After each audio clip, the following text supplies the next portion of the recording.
はい、皆様こんにちは。コミット TV 八木でございます。今回はスペシャルコラボ企画ということで、クロノ24さんと時計対談をしていきたいと思います。よろしくお願いします。よろしくお願いします。はい、この後ですね、いろいろと、各項目ごとに分けてですね、お話ししていきたいと思いますので、ぜひ皆様最後まで楽しんでご覧いただければと思います。はい、ということで今回ちょっとお越しいただいているのが、何回かコラボさせていただいてますけれども、アジア太平洋地域の代表をされている牧さん、はい、よろしくお願いします。よろしくお願いいたします。もう3回目ぐらいですかね。そうですね、3回目ですね。ありがとうございます。はい、いろいろとクロノ24さんでの情報とかも含めて今日ちょっとお話ししていただきたいかなと思いますので、よろしくお願いします。よろしくお願いいたします。それからですね、今回クロノ24のドイツ本社のブランドエンゲージメントチームを率いられているバラシさんがなんと参加してくださいましたので、本当に時計が詳しいということで、バラシさんのお話もたくさんちょっと聞いていきたいかなと思いますので、よろしくお願いします。いろいろとちょっと今日は盛りだくさんの内容にしていく予定なんですけれども、一応今回ですね、バラシさんにご自身の愛機の時計を持ってきてもらいましたので、その時計のちょっと紹介したいなっていうのと、クロノ24さんで今2024年に人気だったモデルとか問い合わせあったモデルとか紹介してもらいます。そしてこの24年のこの時計業界のトレンドを踏まえて、来年どんなトレンドが来るのか、またどんなちょっと新作モデルが出るんじゃないかという予想ですね、これを一緒にお話ししていきたいかなと思いますので、楽しんで見ていただければと思います。じゃあまずはじめにですね、バラシさんがじゃあ実際に今ドイツでどのようなお仕事されているのかとか、そのあたりをちょっとお聞きしたいなということでお話しいただいてもよろしいですかね。My name is Balázs Ferenczy. I'm head of brand engagement at Chrono24. I've been with the company for 9 years and held numerous positions with content creation and brand engagement. And since a year or over a year now, I'm the head of brand engagement, which means we're taking care of content creation for social media, for our online magazine, as well as digital and physical events that we participate as well as we organize.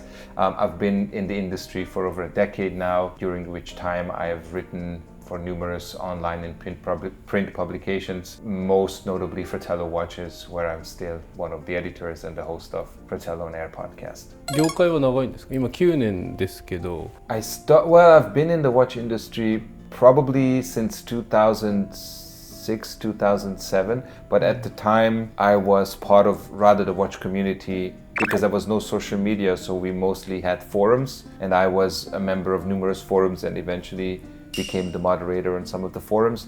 And then I actually officially started to work for Fratello in 2014. So technically, since 2014, I'm part of the content creation side of watch journalism or watch community. でも元々じゃあ前はなんか違う仕事されてた。でもその時から。I had a pretty interesting career. Before that, I worked in hotels pretty much around the world, and my last position was in Scotland. So technically, I moved from Scotland to Germany to work for Chrono24, and I've been in the same company, in the same apartment, in the same city ever since I moved to Germany close to 10 years ago. いつからそういう時計は好きになったんですか？ I really cannot pinpoint it. I think ever since I can remember, I've always thought that watches are the only jewelry, so to speak, as a man should have. I don't wear gold or silver jewelry. I don't have rings and necklaces. The only thing that I always wore and I always liked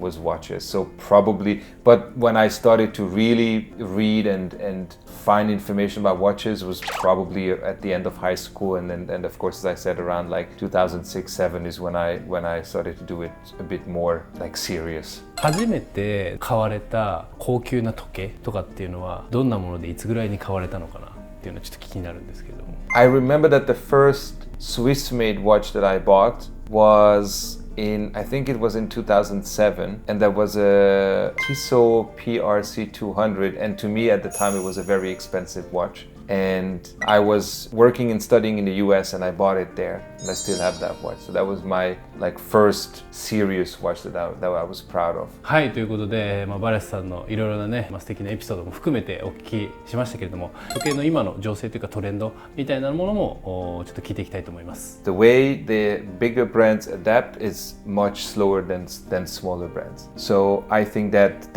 First of all, there's this difference between the two. And since COVID, I also think that brands are a bit more careful So you don't see as many changes or as sudden changes as you would see probably before COVID. Maybe it is only the reason of COVID, maybe not, we don't know, but this is what we see.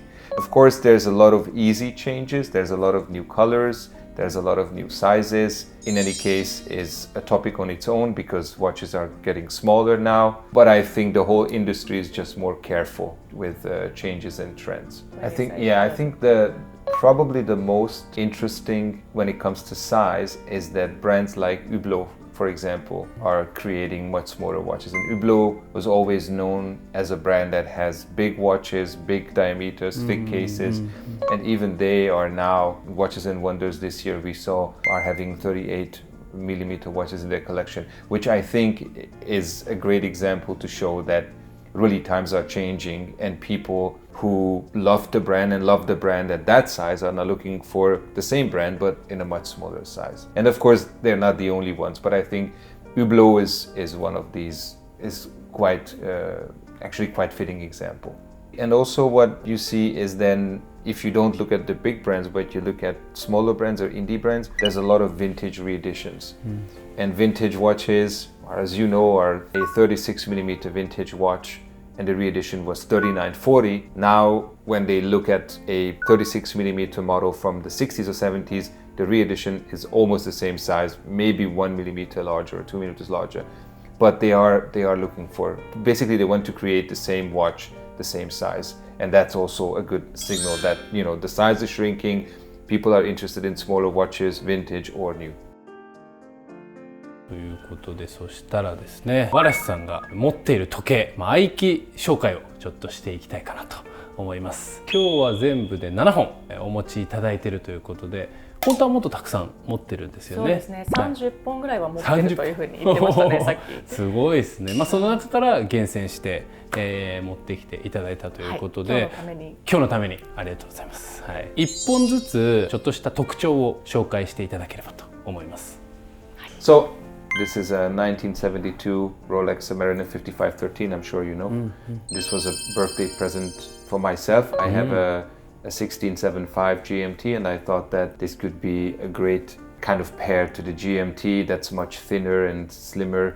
This is a bit of a beefier tool watch. And I bought this year, so it's practically new to me and I really love it very, very much. いやでもすごいいいですね。やっぱ40歳のその記念のバースデー、誕生日に自分でご褒美で買うというような形で、やっぱそういうのはすごい素敵だなと思いますし、この絶妙な体色というかちょっとネイビーっぽくもなってるこのベゼル、あとはこのインデックスのトリチウムがすごいいい感じに焼けてる雰囲気とか、うちもサブマリーナかなりね扱いヴィンテージありますので、すごくもうかっこいいなっていうのを感じました。ありがとうございます。The next one is, this is a Ming. It's an Asian brand, not a Japanese brand. But I like the design of the watch. I like its size again. It's a smaller size. I like that there's absolutely no branding on it other than the little Ming at the 3 o'clock, which looks like the indexes. You can see here it says Ming. And this was one of the very early models. It's a relatively inexpensive watch compared to a Rolex, for example.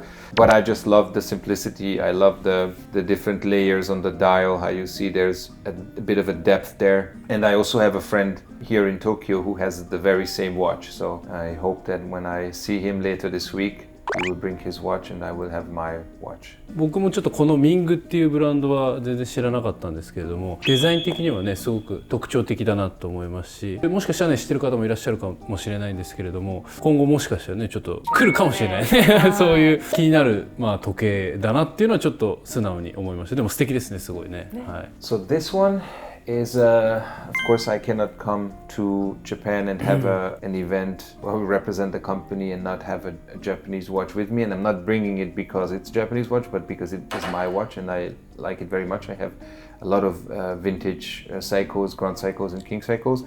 This is the only modern Grand Seiko that I have. This one I bought last year. I didn't buy a lot of watches, but I was debating whether to get this one or the Ming, and last year, and in the end I bought both, as you can see. I like the spring drive movement. I like the simplicity. It's a bigger watch. It is from Japan, so it's from the Japanese market. I bought it from Japan. It is, I think, everything that you need in a beautiful everyday Grand Seiko watch. 海外でのこのグランドセイコーの評価というか、それってすごい気になるなと思うんですけれども、実際にはどうなのかなと思って。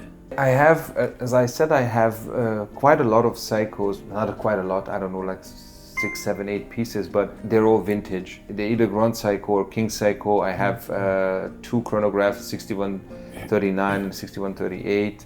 So I of course I know the brand, and I was very happy when Seiko decided to make Grand Seiko its own, like a separate brand, not just a model line under Seiko. And I think since then the brand has been extremely popular. Price-wise, I'm guessing it's the same as any mid-high level brand like an Omega, Zenith, perhaps a bit cheaper. But on the other hand, the craftsmanship that you put in a Seiko, or that the watchmakers put in a Seiko, is obviously incomparable, I think, to most Swiss brands, and everybody agrees that if you look at how, just an example, how the hands are beveled and polished, this is not something that you see on a 6, 7, 8, 9,000 euro watch, but you see it on a Grand Seiko, not to mention the Zaratsu finish. Do you know where Zaratsu? Ask him if he knows where Zaratsu finish comes from.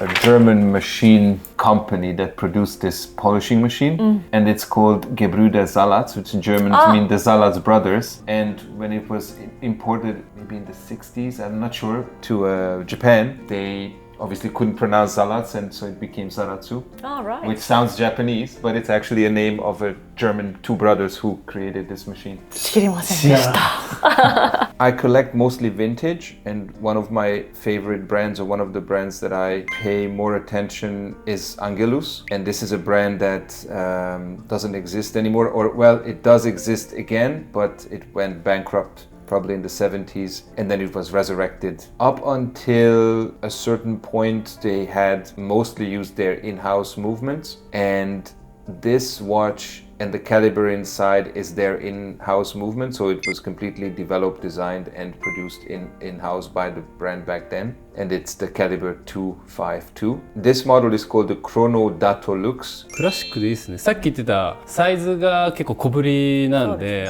すごく可愛いし、まあ結構複雑な機構いっぱい入ってますもんね。曜日と日付とさっき言ったムーンフェーズと、そうですよね、クロノグラフもあって、なんかちょっと一瞬遠くから見たらパーペチュアルカレンダーみたいな雰囲気に見えるけど、かっこいいですね。これ個人的にすごい素敵だなと思います。My other interest in vintage is Excelsior Park movements, and Excelsior Park was a movement maker, and eventually it became a brand, so produced watches under their own name in the 40s and 50s, but it also produced movement for other brands like Galet or Zenith back in the day. And there is a German brand called Sinn, and when this German brand was founded, they did not have their own machinery, so they would buy Excelsior Park watches and print their names over the Excelsior Park logo and sell the watches as Sinn Excelsior Parks, and then eventually they would buy the same watches without the logo, just print Sinn on it and sell it as such. And this is one of the early examples where both Excelsior Park and Sinn are on the dial. 結構長いですか、これつけて、これは。Probably a few years, yes. I have a few Excelsior Parks, 2 subdial and 3 subdial versions as well, and this is one of the, I guess, cornerstones of my collection because of the connection between Sinn and Excelsior Park. This one is the modern edition of the Ultraman Speedmaster, which again is connected to Japan, obviously.